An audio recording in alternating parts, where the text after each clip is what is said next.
Isa ito sa ginagawa ko bago ako magbaba ng itlog. Ito kagagaling lang sa incubator.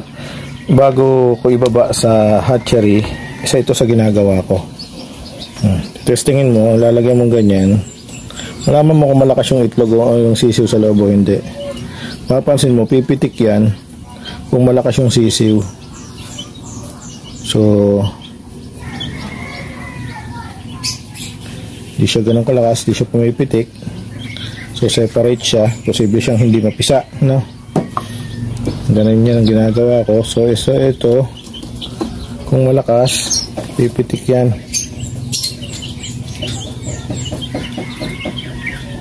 Kita nyo, gumagalaw, nagsuswing. Sabi, malakas to. Malakas tong isang to. Ito pa.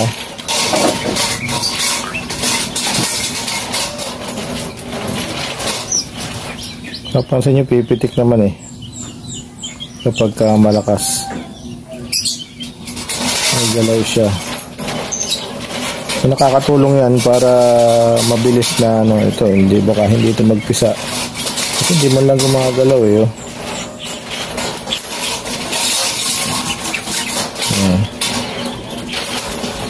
So, ano natin.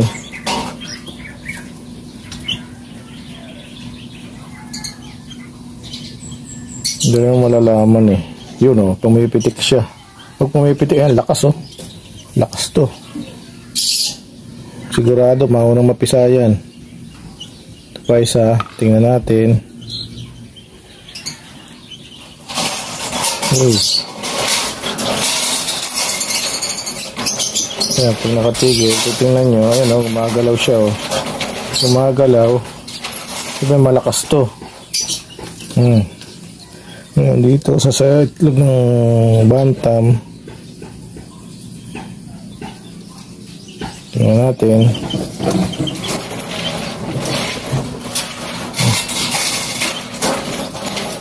Wala.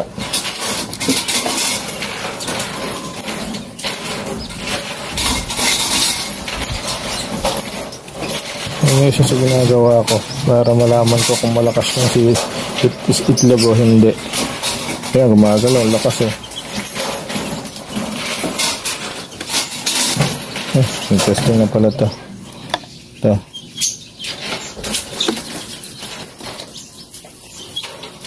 Ang lakas oh. Ipitik tong isang to.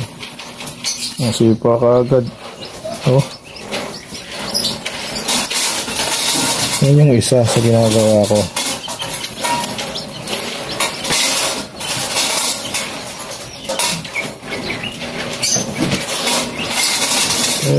Testing. Lakas to. Ito sa may crack na to eh. Sigurado pipisa na to. Nauna eh.